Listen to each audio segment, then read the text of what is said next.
Hello, it's Thursday evening. Welcome to The Conversation, and a very warm welcome to everyone joining us on Facebook, Twitter, and also Twitch.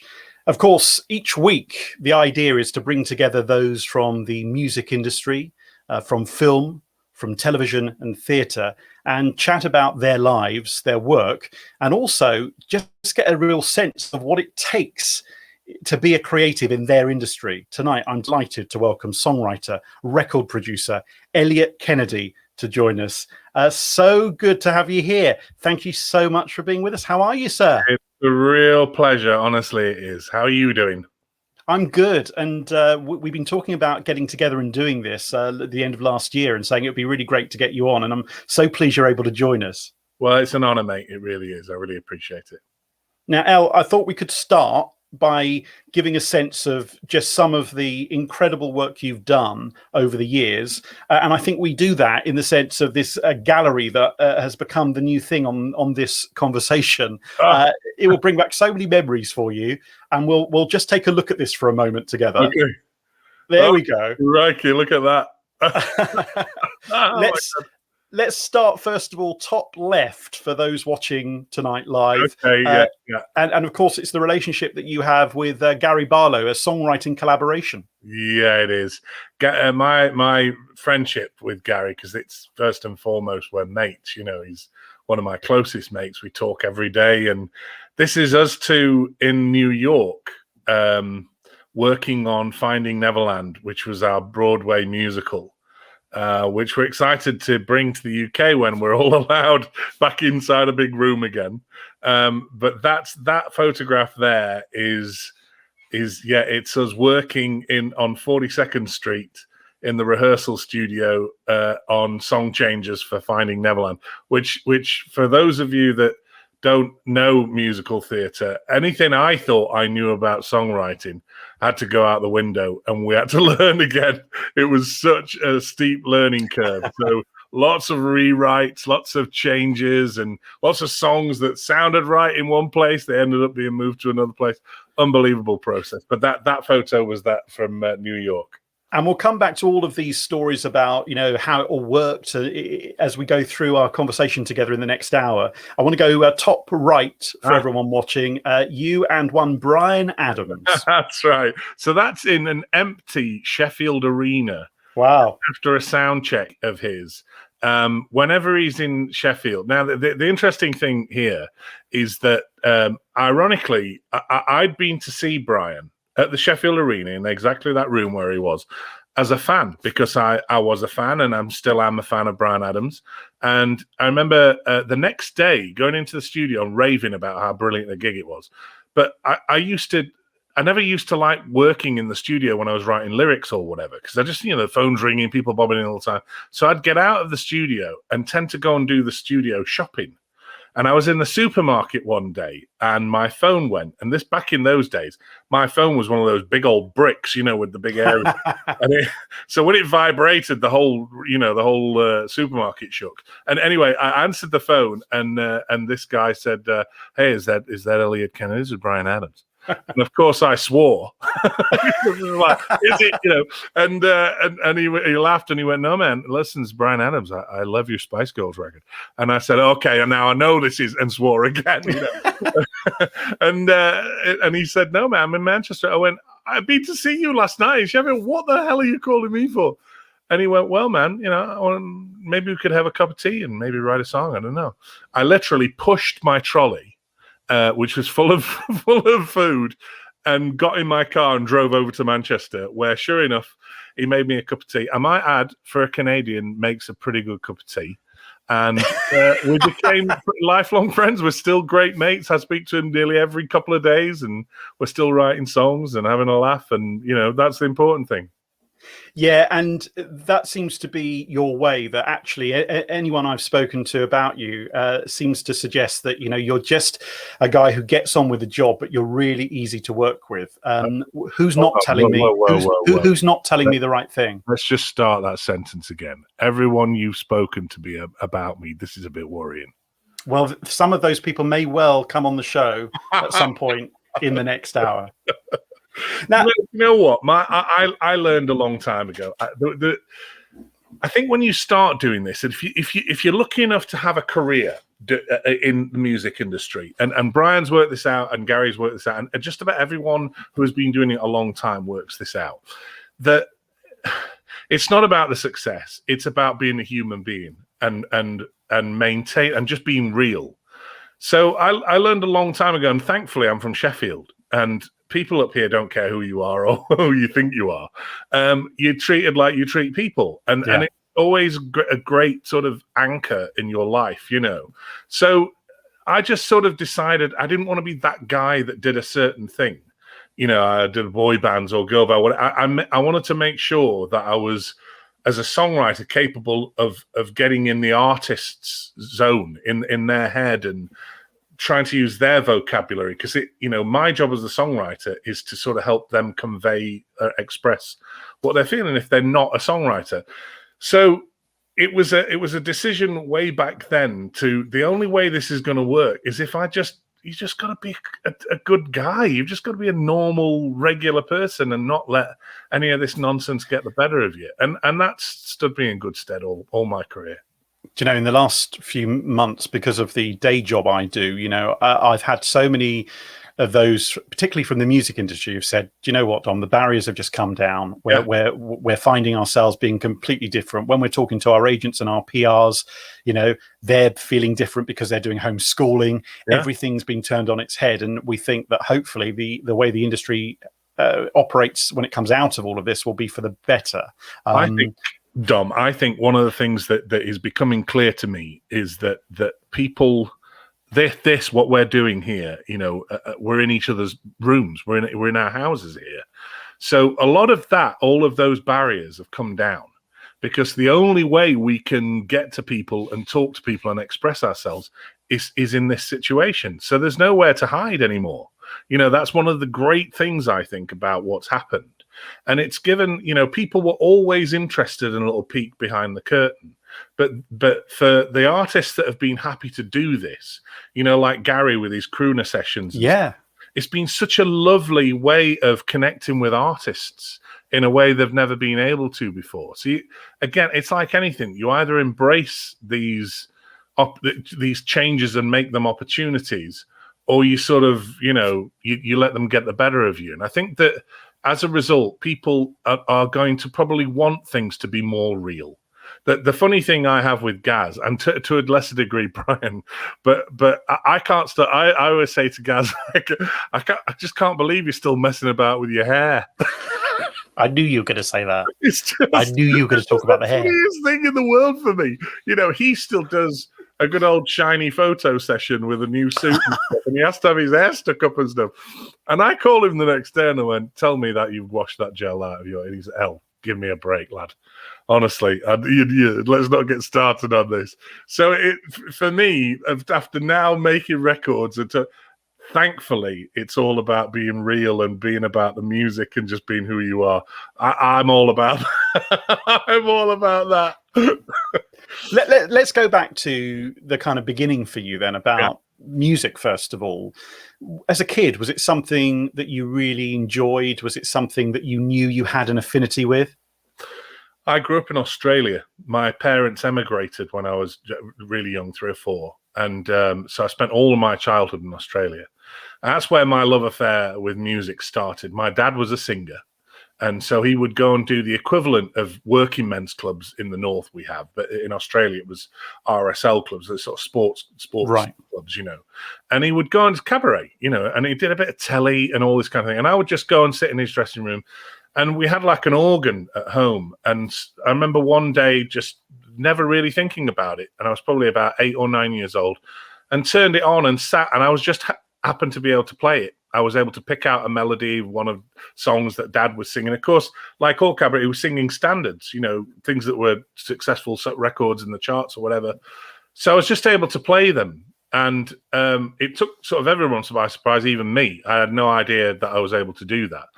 And that was the start of it.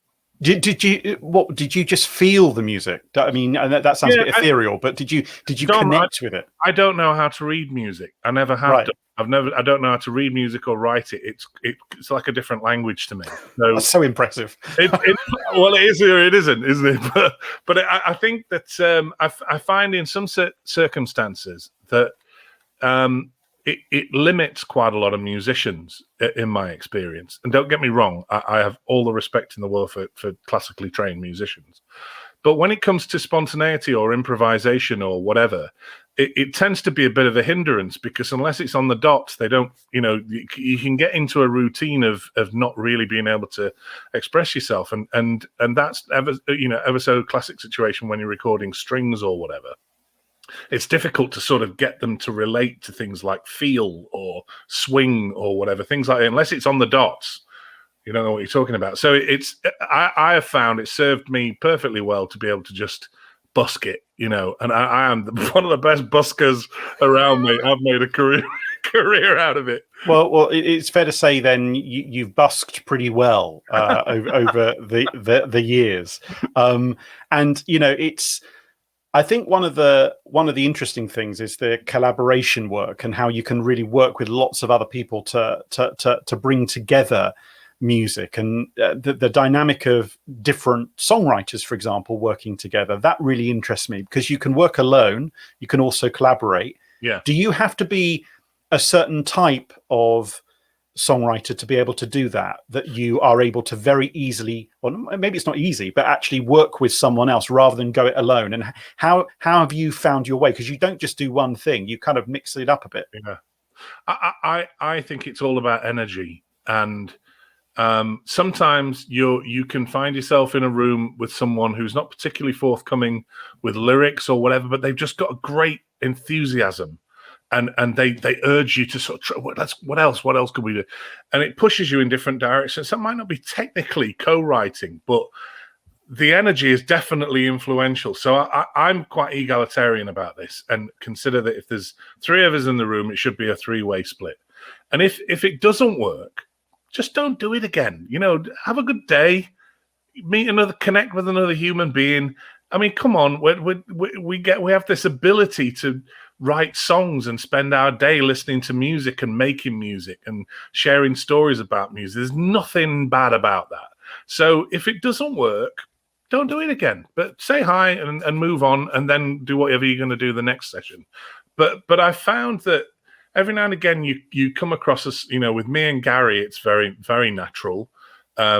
We finish each other's sentences, never mind co-write. It's one of the, we're both very similar. We're musicians and lyricists, all-rounders, and singers.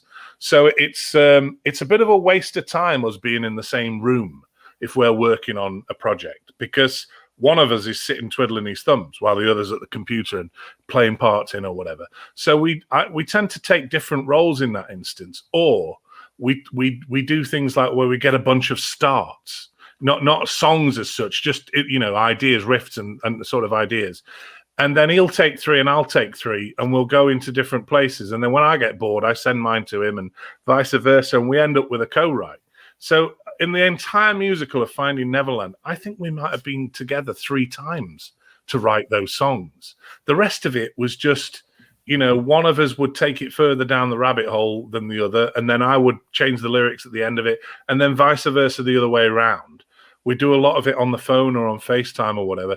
He would come out I had to move to New York to be at the coalface, basically. But Gary was on tour. So he would come out, but we'd speak every day. So you have a way of making these things work. And then, with someone like Bryan, who, his classic move with me, and he knows me so well now that, I remember I'll tell you the story of the first time that I was in LA at the time, and he was up in Vancouver, and he was doing the MTV Unplugged album. Right. So he called me and he just said, "Hey, Al, man, where are you?" And I said, "I'm in LA." "Great, man. You're just down the road. So, do you want to come up and, and I said, "What do you mean?" "Well, I'm doing an album for MTV, and we need a song for it. So, do you want to write one?" I was like, yeah, okay. And he, "Well, get on a plane tomorrow, man. But listen, man, if you haven't got a hit, don't get on the plane." I was like, Okay. I was actually, this sounds like, name drop after name. Clang, clang, you hear all the names falling. I was with George and Shannon, who are Boy Meets Girl. Do you remember Boy Meets Girl? Do you know, that's so funny you say that. On the day job I do, that they're on in a couple of weeks. Oh, really? Yes, they've got new music coming out. They have got new music coming out. He was listening to my show tonight, and he told me to say, "Do you want to write with Narada Michael Walden?" I was like, so just give us the canon of music there. So, exactly. So Narada Michael Walden produced a lot of George and Shannon songs. In particular, How Will I Know and I Want to Dance with Somebody for Whitney Houston. Narada Michael Walden is one of those just legend writer-producers based in California. Amazing talent. And, of course, great relationship with George and Shannon. So let me finish that story first. So I was with George and Shannon in their place in Malibu. We were writing together. I absolutely love them both. And I went outside to tell him about this Bryan Adams phone call. And George said, "Oh, my God. You should think about this and maybe write something good." So I went out into his garden overlooking the ocean.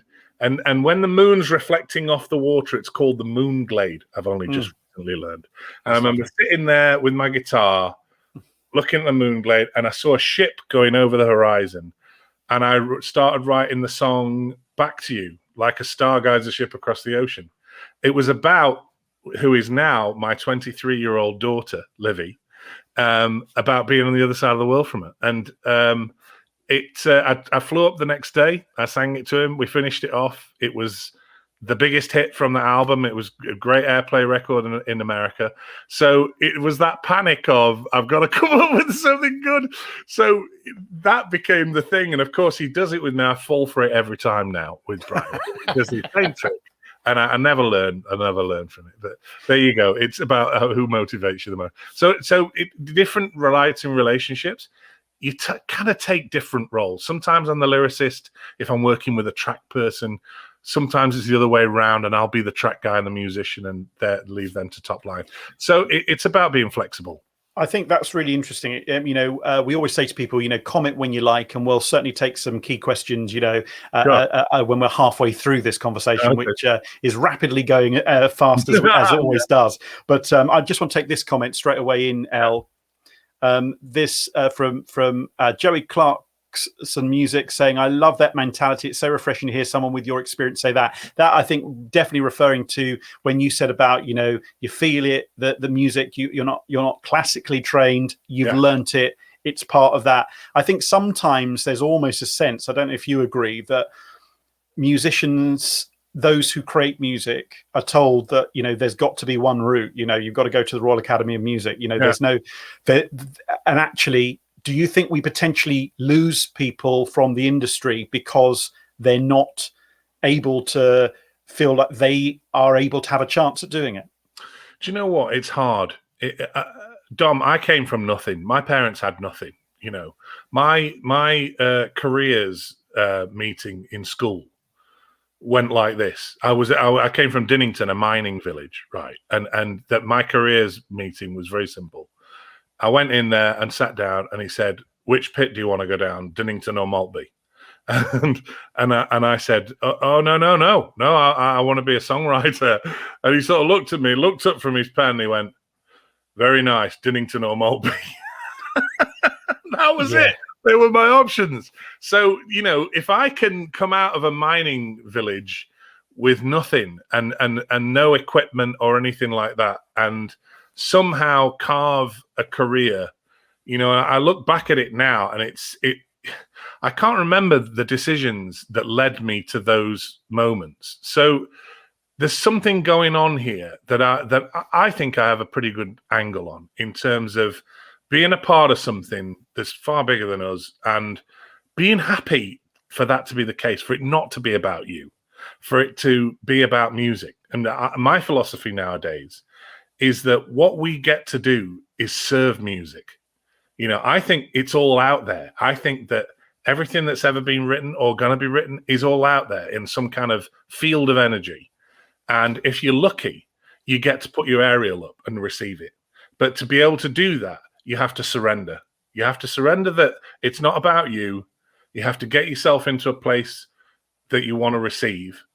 And if you're lucky to be holding a pencil the day the universe wants to write a song, happy days, because that's how it works. This message from Laura. Now, Laura runs a company called Your Forte, based out of Maidstone in Kent, and she is a music PR person. She basically has a company that promotes independent music and getting music out there for people. And she won't mind me saying, but she's incredible that she really invests so much. I think a lot of the time to her own expense in those she works with. But she's saying, look, I'm loving Eliot's storytelling, testimony to a great songwriter who can tell stories through the art of song. Is that what it is for you? Is Laura right? Is it ultimately storytelling when you're looking at that? Was it Moonlight Glade? Yeah, the Moon Glade. Yeah, I think it is. I just think you gotta keep your eyes open, and people say, let's start at the most fundamental level. Whether you're a songwriter or just whatever you do, fundamentally, we all want to be inspired, I think, is a good starting point. And if you're trying to pursue success because you want something, you're writing something for the radio, or you want to be success, it doesn't work that way. And I think this is where a lot of people keep falling down the same potholes, because it's not about us as individuals, and being able to be a musician. Talent, unfortunately, isn't enough. We all know many talented people who have never succeeded, and that's because there are other component parts to this that are a little bit more elusive than just talent alone. And that is that the ability to surrender, to have the kind of humility to recognize that music is a way bigger thing than us. And we are really, really fortunate to be able to get to serve it. That's an honor, I think. I'm going to throw something in about what you just said there about music, because I went to the Brixton studio of Nitin Sawhney. Oh, yeah. I love Nitin Sawhney. And Nitin, for those who don't know, well, I mean, incredible, music maker, but he also is a composer for film, and he's worked on lots of different sort of Hollywood movies too.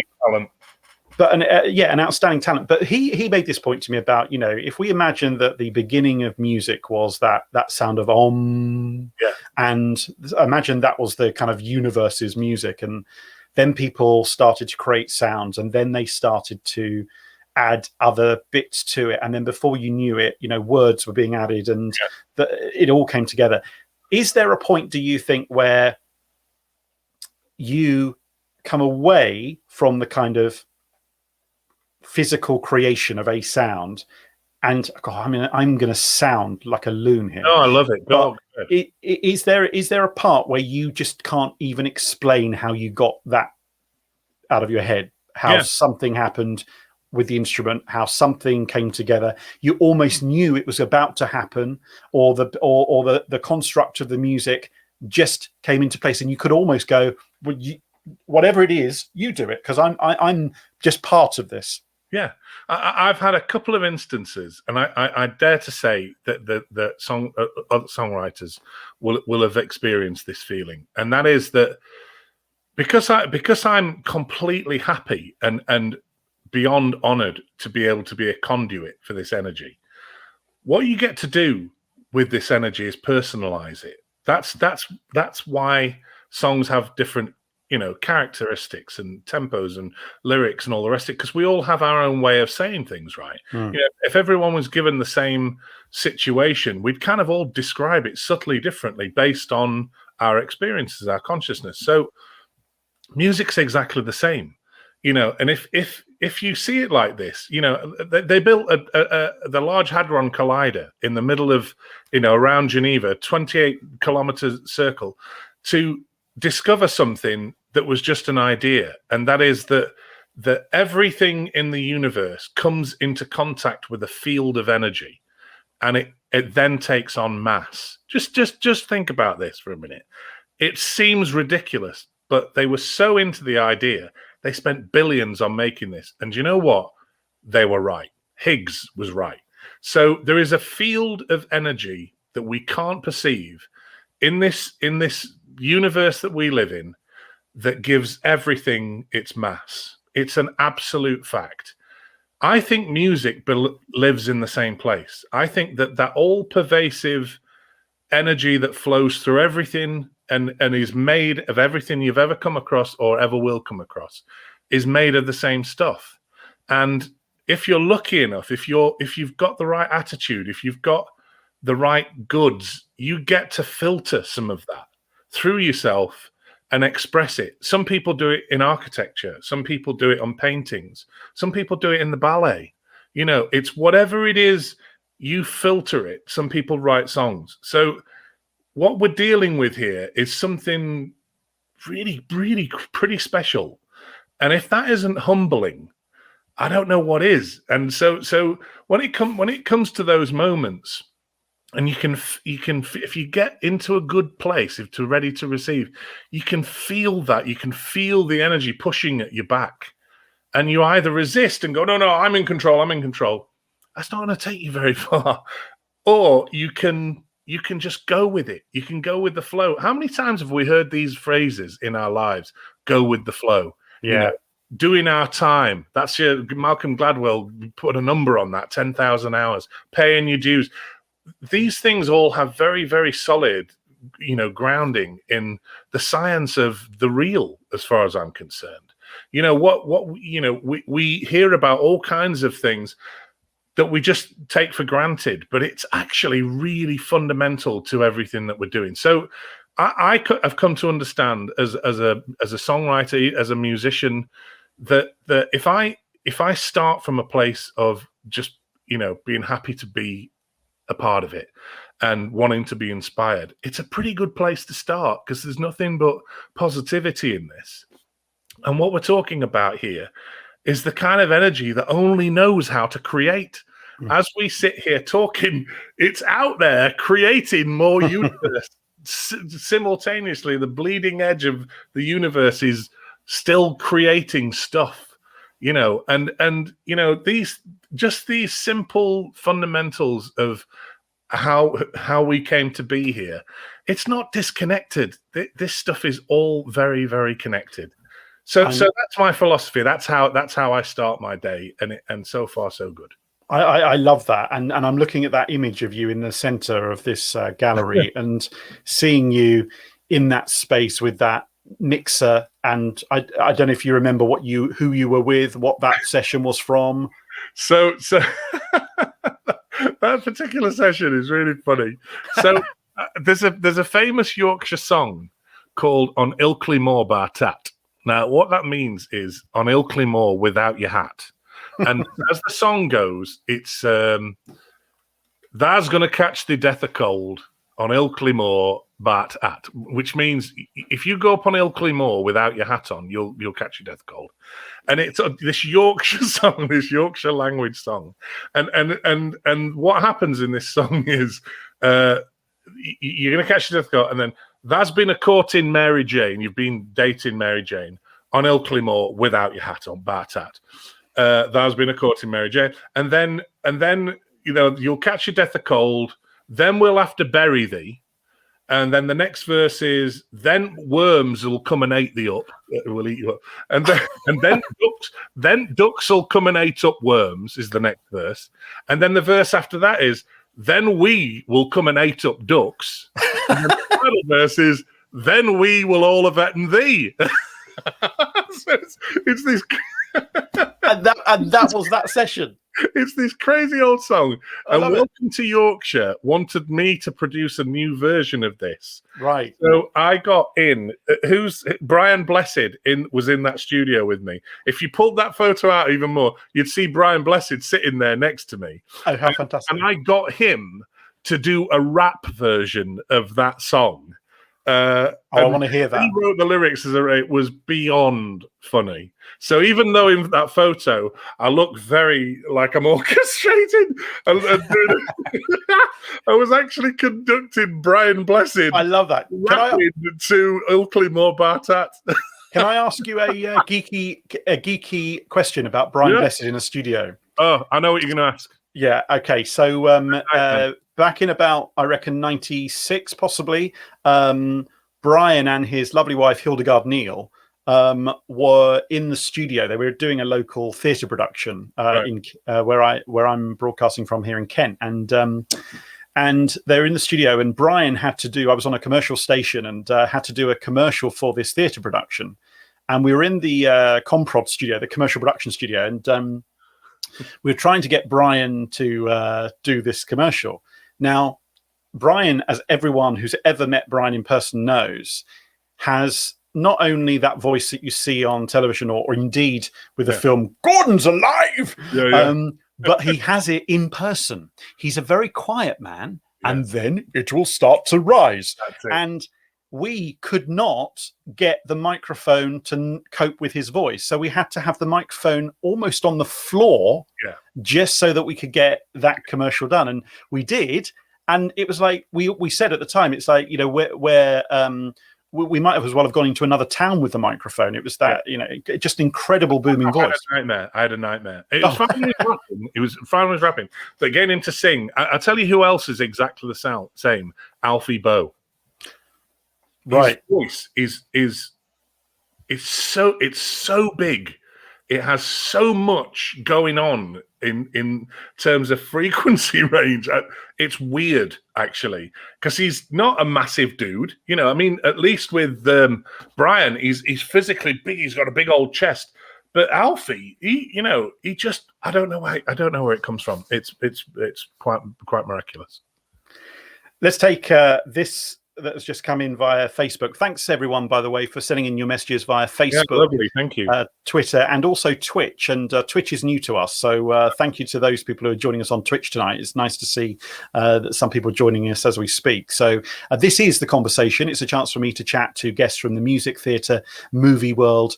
To be honest, the creative arts, really. And we started this a few weeks ago, and we'll continue doing it on a Thursday evening, 11 o'clock through to midnight UK time, or wherever you are watching around the world. And if you are watching around the world, send us a little message on your stream right now so we can say hi to you wherever you're watching.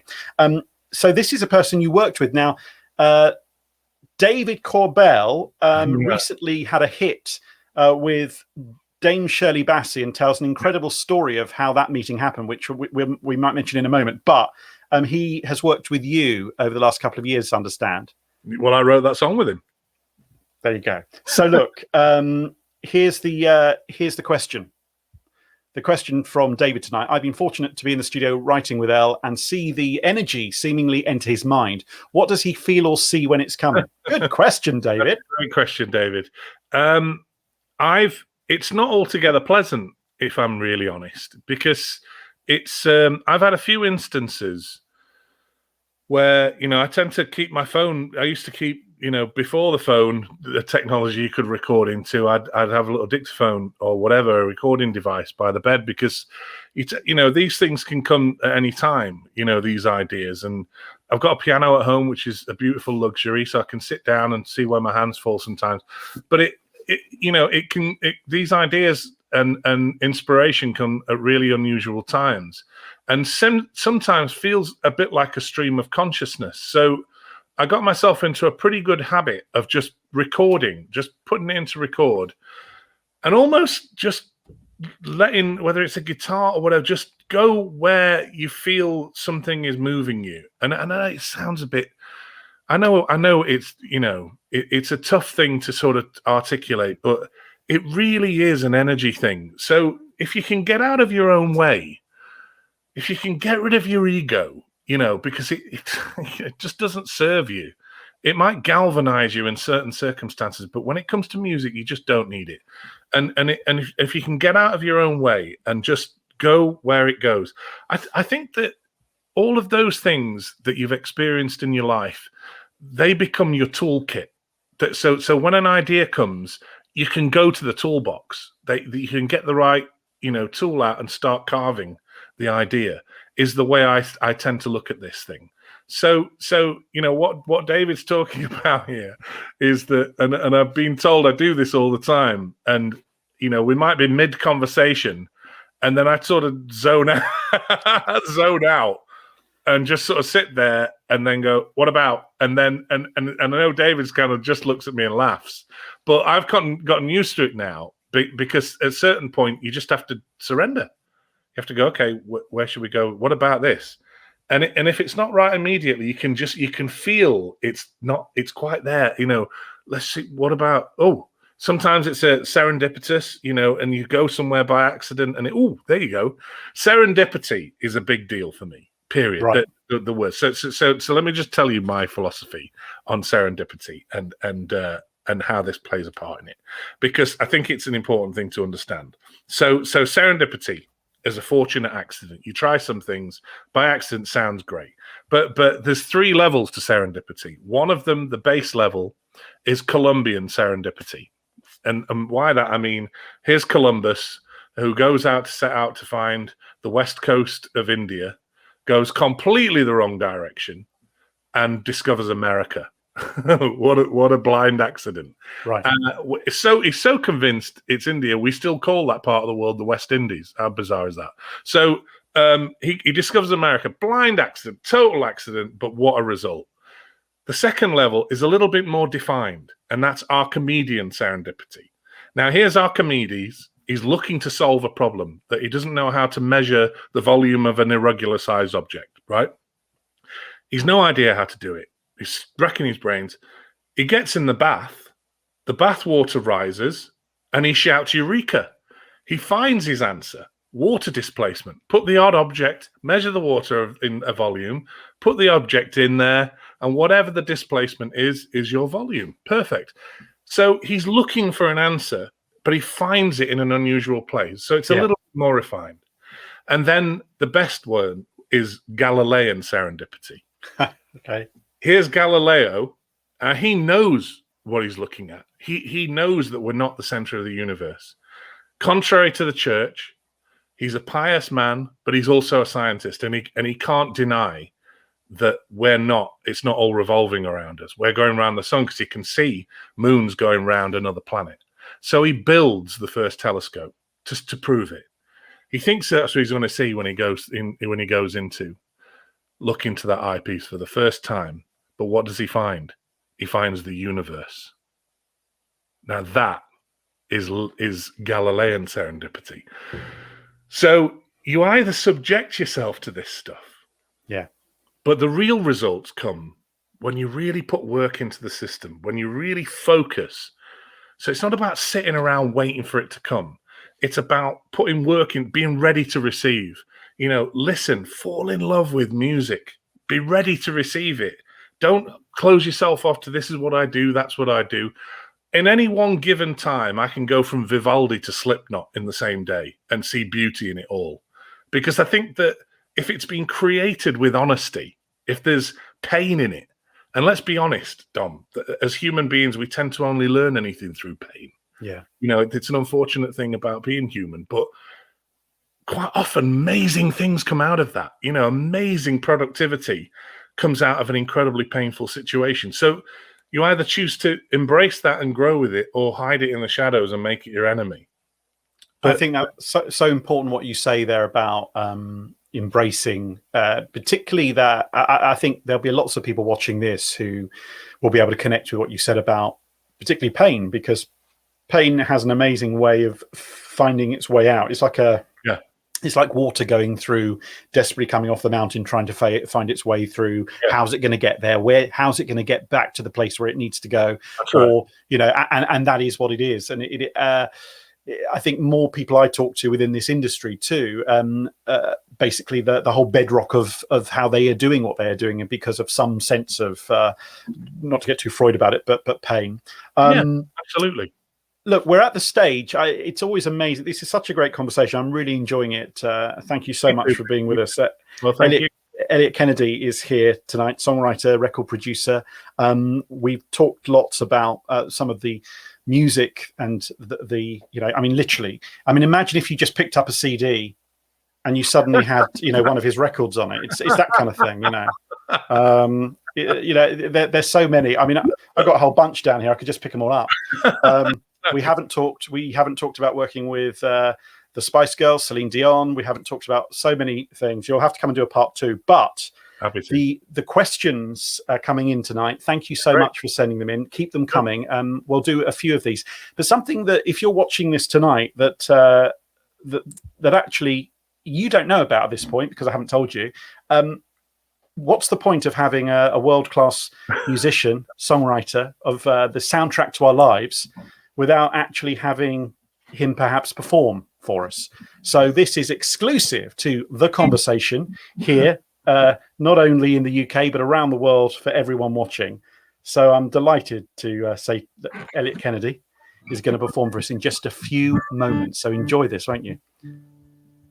Well, look what I've got here. I've found myself sitting next to a guitar.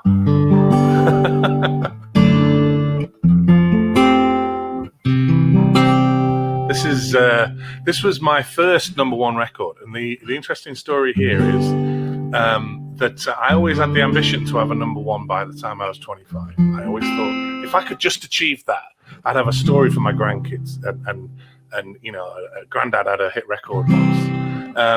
This went to #1 on my 25th birthday.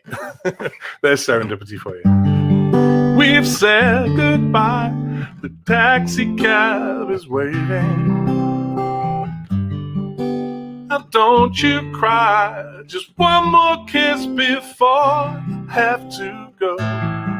Hey girl, I know the situation changed, and so much is new, but some things in my life remain the same, 'cause everything changes but you.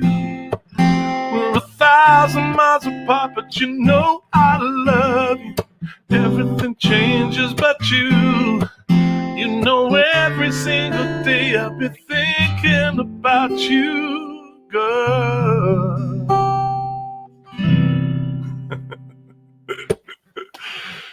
There you go. Oh, what a joy. Thank you so much. That's phenomenal hearing you say that. Very welcome. I'm almost sitting here and I can hear the audience going, play something else. Do you want another one? Yeah, we do. Okay. So this one was for a film. And the interesting story here is that the film was Mr. Bean. So it was not the most romantic. You see my wolf behind me. Oh, look. I've just seen your doggy. That's Charlie Parker, my husky. Making to the sofa look. See him. Hello. Yeah, bothered. Sorry, what's your dog's name? Charlie Parker. Of course. Is Charlie Parker getting ready for backing vocals? Actually, I've been, because anyone who knows about huskies, they're quite talkative, and this one in particular is I'm teaching him. I sing in a New York minute, and he goes, it's going to be our party trick. So I was asked to do this film. Two of my friends, Paul and Andy, who were Absolute Productions, and the film was Mr. Bean, and they wanted the song to be very specific to the film, like almost like it works with the script. But then the problem is, it was going to be Boyzone, and they needed it to be a love song when you heard it on the radio. But in the film, there's no love interest, there's no love story. Right. So it was a tough one. But I realized, just like anything, the world is made up of relationships, whether it be friends or love affairs or whatever. So absolutely, yeah. Identifying the relationship in that movie was between Mr. Bean and the curator. And I thought, if we're clever, we can make this song sound like a love affair if you took it from a perspective of someone who, has such, held someone in such high esteem, only to be disappointed, even though their friends told them it was going to be a nightmare. It wouldn't work out. But do you know what? Through it all, they sort of found, that they were right for each other. And we ended up with this. Didn't they say that I would make a mistake? Didn't they say you were gonna be trouble? People told me you were too much to take. I didn't see it. I didn't want to know. I let you in and you let me down. You messed me up and turned my life around. Left me feeling I had nowhere to go. I was alone. How was I to know you'll be there when I needed somebody? You'll be there, the only one to help me. I had a picture of you in my mind. Never knew it could be so wrong. Why'd it take me so long just to find the friend that was there all along?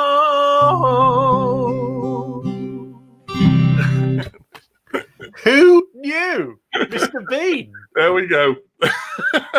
So how does that get from that that situation to, you know, being taken on by different artists? How does that relationship work? So you create a song, sometimes for those individuals, sometimes it becomes their song. So sometimes it's like that, where you would Like write that. a specific purpose. Other times, like with David and Dame Shirley, David met Dame Shirley at a party, as you know, and came to me and said, look, you know, I just went out there. I mean, this is the great thing about David. He just sort of goes for it. And he went and met her and just said, look, let me write a song for you. So came to me and he went, what can we do for Dame Shirley? So we sat and talked about it. And I said, why don't we write something that's like really empowering, you know, female empowerment song. So we started writing the song as almost like a Me Too song. You know, and we thought if this could be sung by a powerful woman like that, it'll really make sense. Anyway, David did a guide vocal on it, and we sent it to and God bless her, she loved it and recorded it, and we had a hit together. So it was a fantastic thing. Sometimes you're hired to write something specifically. Sometimes it's the artist. You're collaborating with the artist. So it's important to stay flexible and not set in your ways, because depending on the job, you're going to need to change roles. You're going to need to sort of go with the flow of it, go with the energy again. We'll come back to these fundamentals again. So it's all about just being up for it, being available to where it takes you. And that ability to kind of just see where it takes you. What you were saying earlier, you know, that phrase that we all kind of, you know, throw around, the go with the flow. Yeah.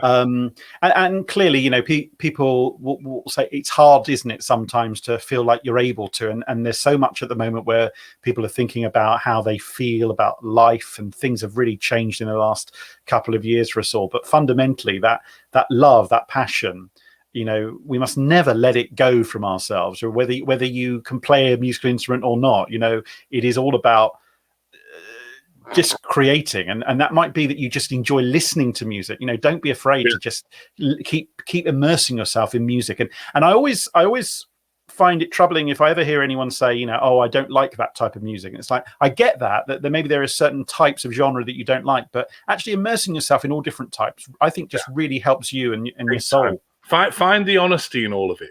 You know, listen, some music is written, you know, for whatever, you know, it's not written with you know, honesty in it, and they're the songs that aren't going to connect. But the songs that do connect, that resonate with humans, they've been written from the heart. They've been written from experience. It's something that's really happened to someone. I always say to young artists and young musicians, the job isn't standing on stage and singing or dancing or whatever it is you do. The job is transferring emotion. Your job is to make people feel differently when they leave the room than when they came in. And if you can do that, if you can reach them and transfer your emotion, then you've succeeded. And I learned a long time ago that I read something by Ralph Waldo Emerson about how success in itself should be measured. And Ralph Waldo Emerson says that to succeed is for one person to breathe easier because you lived. If that's your starting point and that's enough, we can all really succeed. We can actually do better than that. So if you can start from that fundamental, beautiful place, it's only going to get better. So I think that it's all about getting out of your own way and trying to absorb as much as possible. You mentioned earlier about Finding Neverland, the story that you've been that's co-writing with a few other people, Gary Barlow included. Yeah. Theatre critic John Martin has just joined us on the live stream. Lovely. And this is John's question. any more musicals in the pipeline? What's the situation with the planned musical of Around the World in 80 Days? John. So we're some way down the rabbit hole with Around the World in 80 Days. I think we've got about 16 great songs. I'm so excited about them. So the first job in hand is bringing Finding Neverland to the UK, which we're in the process of doing, of course, when we're able to go back in the theatre again. But we're really excited about bringing that here, and then we're going to get on with Around the World. I've been writing a new musical, brand new musical, which I'm about halfway through, which is about, you don't mind me talking about this, Dom, about what I'm doing? Go on. It's about the iconic photograph of the men eating lunch on a girder high above New York. You know that wonderful... It's amazing, yeah. Lunch atop a skyscraper. Black and white, great shot. I'm writing a musical about that photograph, about the 11 guys, the immigrants that built New York. It's called Empire State Dreams. And it's about these guys that came to look for a better world, a better life, and happened to build New York in the process. So it's a bit of a love letter to New York from me, if I'm honest. You know, I, like many people who've ever been there, there's a magnetism about that city, and I think it's because, you know, the world played a part in its existence. You know, people from everywhere, everyone from somewhere in New York. And I'm half Irish, so a lot of Irish people were there. So it's Irish influence. There's a lot of, but the idea is to celebrate the diversity, and I think there's no better time than right now. Something like that. I think one of the most profound. I've been to New York a few times, and one of my most profound moments was when you do take that trip to Ellis Island, and you find yourself in that customs gateway, and of course that relevance today more than ever. With borders and everything else is really there. But there is something to think of those people who walk through that door and they find themselves in a world that they have to recreate from where they've come from. And then they have a life story. And generations later, there's a person walking around that New York street, going from the sidewalk to the sidewalk, who has come from that individual who made that decision to get on that boat and head to that place. I just always find that incredible. And we've got obviously lots of resonance with that today. And you know, no wonder that you as a songwriter, as a theatre creator, are influenced by it. It's no wonder because, you know, as we started this conversation talking about storytelling, at its heart is wanting to share those stories. I want to take some questions that have come in. This has come from Twitch tonight. So thank you for your message. This is Zephyr Hill Music saying, if you had to start over in your music career, Elle, would you do anything differently knowing what you know now? Good question. It's a great question. And again, I have to be really honest here in that I can't remember making any of the decisions that led me here. So in all kinds of ways, this comes down to being happy to not be about me. You know, a lot of these decisions, I find myself. Listen, don't get me wrong. I'm still Eliot from Sheffield. So, in these kooky circumstances, I found myself in, whether it's in, you know, Afghanistan, you know, performing for the troops, or, you know, writing a song and doing a gig for the Pope in the Vatican. You know, these crazy scenarios I found myself in, working with Burt Bacharach. I mean, come on, you know, Aretha Franklin, you know, winning a Grammy with a song that I've written. I'm Eliot from Sheffield, for God's sake. You know, it's. I have to sort of acknowledge that I didn't really make these decisions, but I was happy to get out of my own way and be a part of it, and put energy into that system and be available for it and work bloody hard whenever I had the opportunity. There's just no way around that. So would I do anything differently knowing what I know now? I don't know if I would. You know, I made a decision a long time ago that I didn't want to be an artist. I wanted to write songs and be a producer. The irony is I'm now making records, but I think I'd have to say I don't know if I would. You know, a lot of my life wasn't great. As a kid, I grew up in quite a violent I had a quite violent childhood. And that sort of teaches you a set of values that I didn't ever want my children to have to witness some of that stuff, you know. Just being honest with you, you know, because there's no point in not. Yeah. So I think that all of these things play a part in who you become, and I've got no regrets of that stuff. I was passed on amazing things by my dad, important value stuff, and I got to choose to ignore the stuff that wasn't relevant. And you just make better of it, and humility plays a big role in it, but mostly it's about getting out of your own way. That's getting out of your own way is a really interesting phrase, isn't it? Because I think sometimes, and we put our own barriers up. I speak as someone who equally has put barriers up in my life due to circumstances, when I was younger, and I think that I think we do sometimes put barriers up, because every single conversation now, we always get around to this. It's always really interesting, but every conversation tends to just talk for a moment about the imposter syndrome, and the imposter syndrome amongst many of those in the arts is you pretty much. I don't really think I've found many people who've said, "Oh, that's not me." Most people say, "Yeah, are we supposed to be doing this? Is this what we're supposed to be doing? Is it still okay to keep doing it? Are people all right with it?" And it doesn't matter what your success level is. I think most people have that kind of feeling, and but in a way that also pushes you forward. It gives you that opportunity to drive yourself forward, doesn't it? I think so. I know exactly what you're talking about, and I definitely have experienced those moments where you don't feel qualified to be in that situation. But I think that what it comes down to is, listen, we're all products of our experiences. I read a book, a very difficult book to read by John Locke, the philosopher John Locke, who coined the word consciousness, and his sort of view of it was that your consciousness is simply an amalgamation of your memories and experiences, and that bothered me because I just thought, well, what does that say about the soul? What does that say about what happens beyond this?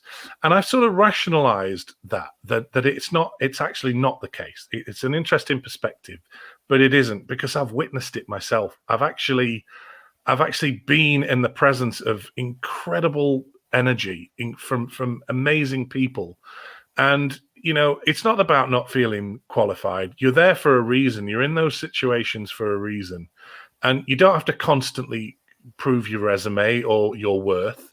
It's about your energy. Sometimes all you need to be is in the room, and if you get to contribute, that's awesome, because you're there to serve music.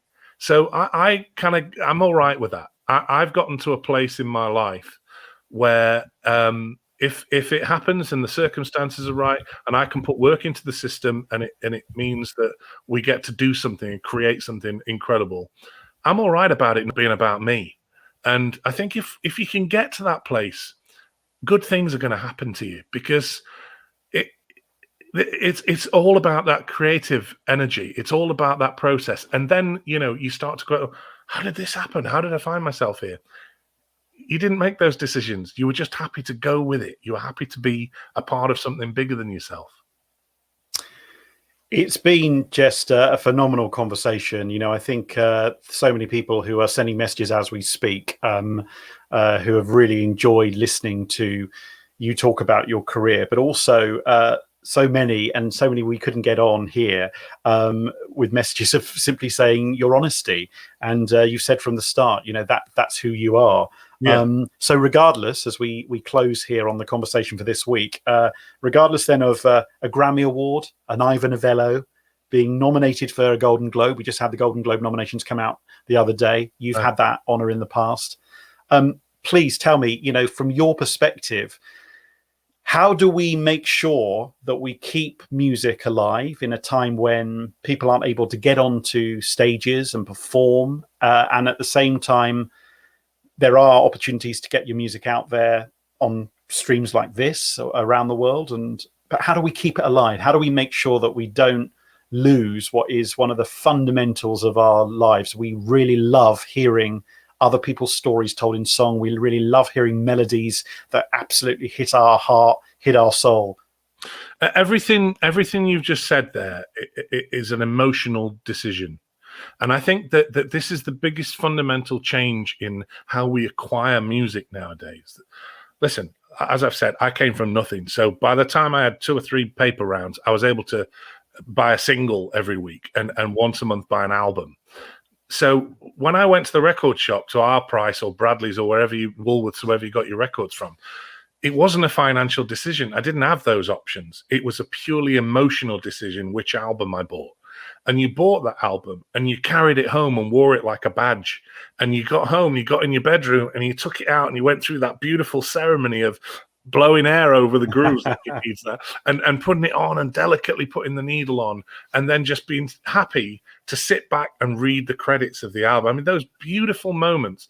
We don't have those moments anymore. We don't acquire music based on an emotional decision, which is why every time a new format of music comes out, the first thing you do, whether it be from record to CD, CD to MP3, MP3 to Spotify, the first thing you do is go back and celebrate the soundtrack of your life. You go and buy the albums again on CD. You go and buy them again from iTunes so you can have them on your iPod. You go buy and you get your Spotify account and you go and make playlists of all your favorite old songs, because we love celebrating the soundtrack of our lives, because all of that music was acquired emotionally, not financially. So I think that what we need to do as music lovers, as people who get to serve this unbelievable thing we call music, is to keep it emotionally driven, to make sure that we have and sustain and maintain, just like every love affair in your life needed maintenance. This is exactly the same. Your love affair with music needs to be treasured, honored, just like your partner does. So I think it's all about that, maintaining an emotional connection to music. Eliot Kennedy, thank you so much for being with us. It's been an absolute pleasure having you on, and I know so many people have enjoyed this. It's been lovely talking to you. And thank you to Did I just see Tessa Niles? You did see Tessa Niles. The actual legendary Tessa Niles. The actual Tessa Niles. Do you want to explain? Well, Tessa has probably sung on most of the soundtrack of my life. What a legendary singer. What a wonder. If she's what a brilliant thing to be able to see her contributing. Tessa, you're amazing. I've been a massive fan all my life. Well, Tessa Niles will be my guest next week. Oh my goodness. Well, I'll be tuning on the conversation. Question. So I want your question, El, yes, yeah? There will be. There'll be many. Thank you, El. Super. Thanks, guys. I really appreciate it. There we go. And that was our guest tonight on our 3rd edition of The Conversation. It's our little live stream here. It's just you and I and a great, fabulous guest. I really enjoyed that. I hope you did too. It's now just after midnight. It's Friday morning. So time for breakfast soon, isn't it? Thank you for being with us on this late night conversation. I'm Dominic King, and we'll keep doing it as long as you want it. So make sure you always join me. I say always. We may not do it one week and then next. I don't know. We'll just try and do it. We're keeping doing it on a Thursday, but do send in your messages. By the way, if you want to get in touch with us to talk about what we're doing or any suggestions or any thoughts you have, then do send an email to laughingfrogproductions@gmail.com. But from me, for now, what a conversation that was. Thank you so much. Bye, fella. Thanks, mate. See you soon.